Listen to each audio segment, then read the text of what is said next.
When the king returns, everyone wants to know if the crown fits.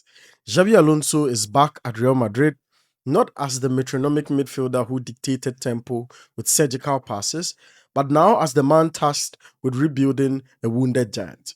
His first months have been chaos and clarity rolled into one big, nice burrito. A rushed Club World Cup campaign, a flawless La Liga start, or an almost flawless La Liga start, and tactical tweaks that suggest Madrid might be evolving into something new. Today, we break down how Alonso is reshaping Los Blancos, the ideas behind the system, the lessons from his first matches, and what this all means for Real Madrid's future.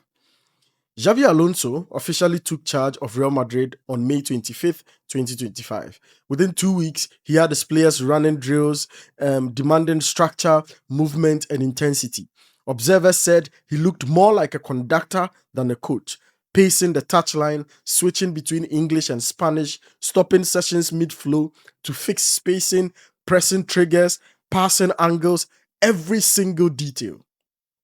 He inherited a club still licking its wounds. Madrid had finished second in La Liga, gone out of the Champions League to Arsenal, and lost 4 straight El Clasicos.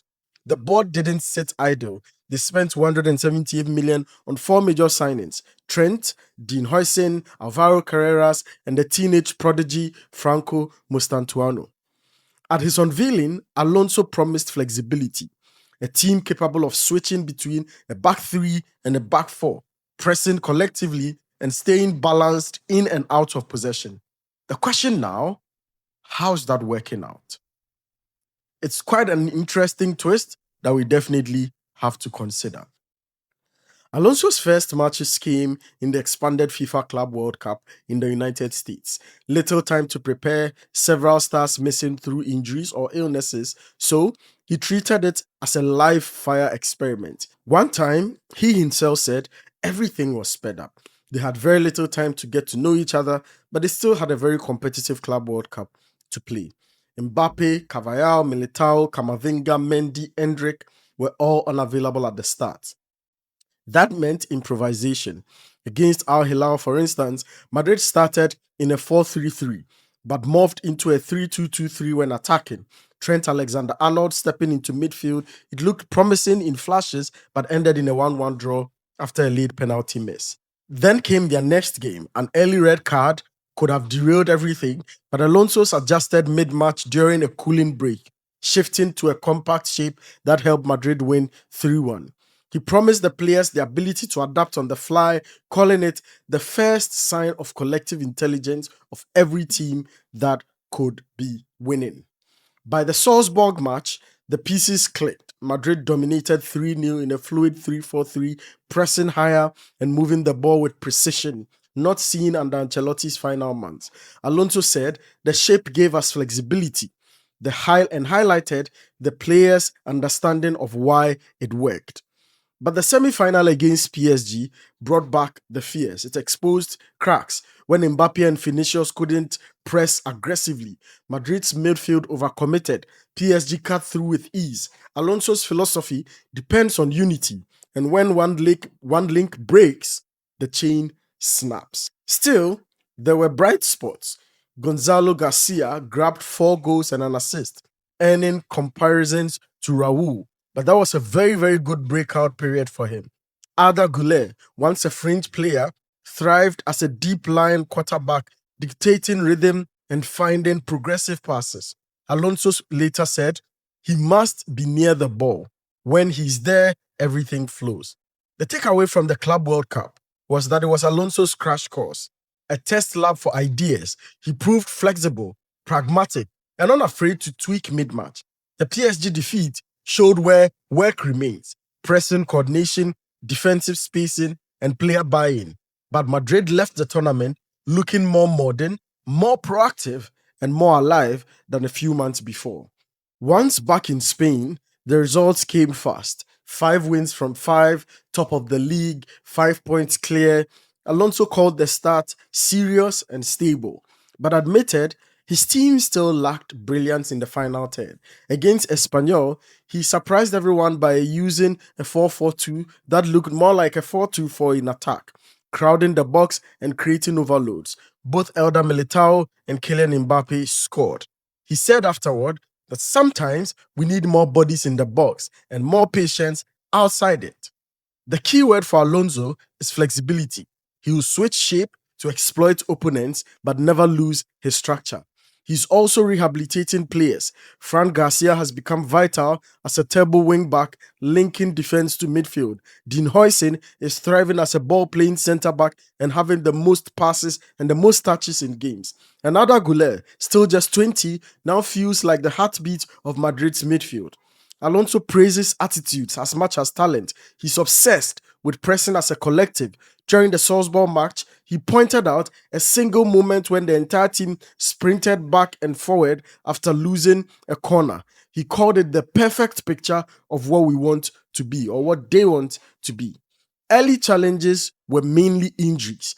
Bellingham's shoulder surgery, Camavinga's ankle, plus integrating Mbappe and Vinicius into a disciplined press remains a work in progress. But the direction is clear. Real Madrid are starting to look like an Alonso team. Intelligent, aggressive, and more importantly, united. If you think Alonso's tactical tweaks are the real deal, leave a comment in the comment section. Which new role excites you more? Is it Arda Güler being given more responsibility? Is it Fran Garcia? Is it Alvaro Carreras who is being integrated into the team? Your feedback also helps us shape future episodes, so definitely let us know what you think about this conversation so far. But ultimately, what lies ahead? Now that the early excitement is fading, what's realistic for year one? What should Madristas be looking forward to? The Sports Illustrated projects are ultimately people expect Real Madrid to win La Liga.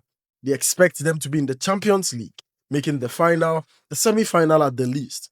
They expect Copa del Rey champions. They expect Spanish Super Cup champions. They expect them to challenge the likes of Barcelona from the dominant period that they feel recently. And that feels about right. Alonso's track record at Leverkusen proved he could grind results without losing his style. With Madrid's budget and talent, the domestic titles look within reach. Europe, that's trickier because both ESPN and SI note that Madrid still lack true deep line playmaker since Toni Kroos retired. Alonso's high pressing system can still crumble against teams like PSG who break lines quickly. Year one might be too soon for another Champions League crown. But with Bellingham yet to integrate into the squad fully and know exactly how Alonso will be using him, that's still a big question that is far, far away from being answered. Defensively, he's obviously rebuilding with the integration of Alexander-Arnold, Huijsen, and Carreras have stabilized the defense and that leaked 84 goals last season. Huijsen in particular plays like a hybrid between centre-back and midfield, breaking lines with Kroos-like passes when needed. Youth integration with Alonso's trust of the academy, relying and bringing in talents like Goncalo Garcia, and also giving more responsibility to Arda Güler are tokens that look promising. They are becoming central pieces, and you should expect more from Real Madrid's academy with players that are likely to follow in this path. This helps him create cheaper depth using homegrown players and homegrown hunger. The tactical evolution for Alonso is also that under Ancelotti, Madrid often relied on Xabi Ball, giving Vinicius and the ball and hoping magic happened, or giving Mbappe the ball and hoping magic happened. Under Alonso, it's collective choreography. Everyone moves in sync, pressing, rotating, supporting, creating chances. There's a legitimate and systemic flow and play strategies meant to create sustained chances over and over again. The team now suffocates opponents with positioning and counter-pressing. The challenges ahead is teaching Mbappe and Vinicius to press with intensity every week. You can coach them to do it for a few games, for one game once in a while, but to do it every single week is definitely a challenge that Alonso would have to face up to. Protecting Arda Güler defensively, because dropping him into deep line playmaking roles, given that he's not so defensively minded, means that you need to figure out a way to give him defensive cover so he can express his on-the-ball qualities without risking the team's stability. And managing the physical toll of constant pressing across 60-plus games. Recruitment would obviously matter moving forward, particularly whether Madrid sign new deep line midfielder to anchor this structure.